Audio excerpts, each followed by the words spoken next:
Assalamualaikum warahmatullahi wabarakatuh. Nama saya Rizaldi Mukodompit. Saya akan mempresentasikan tentang hasil observasi saya pada mata kuliah etnobotani, yaitu observasi pekarangan rumah tentang etnobotani sebagai tanaman obat. Yang pertama, pengantar. Indonesia diperkirakan memiliki 100-150 famili tumbuhan. Dan dari jumlah tersebut, sebagian besar mempunyai potensi untuk dimanfaatkan sebagai tanaman industri, tanaman buah-buahan, tanaman rempah-rempah, dan tanaman obat-obatan. Pengobatan tradisional dikatakan masih sering digunakan oleh masyarakat untuk mendapatkan penyembuhan. Menurut Katno, umumnya masyarakat dunia cenderung kembali ke alam dengan memanfaatkan tumbuhan dalam mengatasi berbagai masalah kesehatan. Adapun metode yang dilakukan yaitu observasi dan mencatat jenis tumbuhan apa saja yang berada di pekarangan rumah dan menanyakan manfaat dari tanaman tersebut. Lokasi penelitian yang pertama di sini saya ada dua lokasi. Yang pertama itu di Desa Dulukapa, Kecamatan Semalata Timur, Kabupaten Gorontalo Utara. Lokasi ini merupakan lokasi di mana saya ditempatkan KKN di sana. Jadi saya mengambil data di lokasi tersebut. Yang kedua itu di desa saya, yaitu di Desa Pia Besar 1, Kecamatan Kutong Bagus Selatan, Kabupaten Bolang Mongondo. Adapun hasil dari observasi yang saya dapatkan, yang pertama itu ada mayana. Jadi lokasi pertama di Desa Dulukapa itu ada mayana. Di sini daun mayana ini dipercaya dapat menurunkan demam pada anak. Itu cara pengolahannya dengan daun mayana direbus, kemudian airnya diminumkan kepada anak yang demam. Yang kedua ada lidah buaya atau aloe vera. Lidah buaya selain merupakan tanaman hias, lidah buaya juga memiliki khasiat seperti dimanfaatkan untuk perawatan kulit, rambut, dan mempercepat penyembuhan luka luar. Bagian yang dimanfaatkan adalah lendir ataupun getah dari lidah buaya. Selanjutnya ada lidah mertua atau Sansevieria. Lidah mertua merupakan tanaman hias yang banyak dijumpai di pekarangan rumah.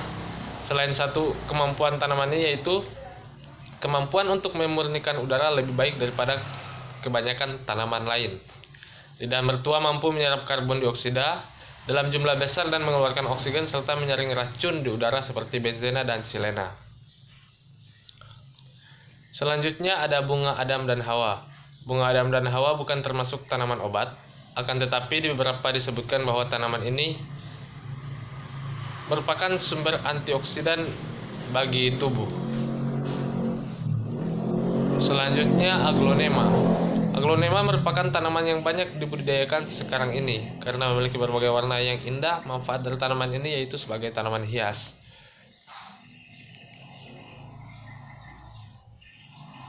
Selanjutnya ada daun suplir.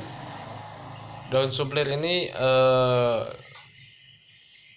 masyarakat setempat menyebutnya daun suplir atau adiantum nama latinnya. Tanaman ini tergolong tanaman hias dan ada pula ditemukan tumbuh secara liar. Nah, lokasi kedua yang saya kunjungi yaitu desa saya, Desa Pia Besar 1, Kecamatan Kutong Bagus Selatan, Kabupaten Bolang Mongondo. Di sini bertepatan saya pulang kampung, jadi saya mengambil data di sini. Yang pertama di sini ada bombaingot. Jadi masyarakat setempat menyebutnya tanaman bombaingot. Tanaman ini dipercaya dapat mengusir makhluk halus dan sering digunakan untuk mengobati orang kerasukan. Caranya yaitu dengan batang ataupun daun dari tanaman bombaingot itu dibakar, kemudian asapnya dipercaya dapat mengusir makhluk halus ataupun orang kesurupan. Yang kedua, teman dari si bombaingot yaitu ada tanaman tubah.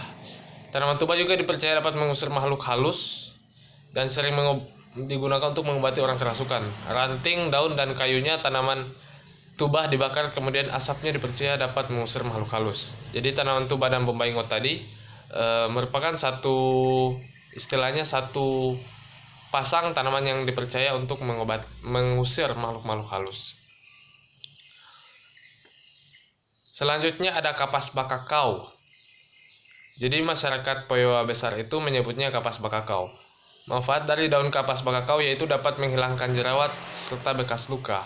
Nah, cara penggunaannya yaitu daun muda dari kapas bakakau diambil, kemudian digosok-gosokkan ke tangan sampai layu, dan getah yang keluar dari daun itulah kemudian dioleskan langsung ke muka ataupun bagian tubuh yang diinginkan.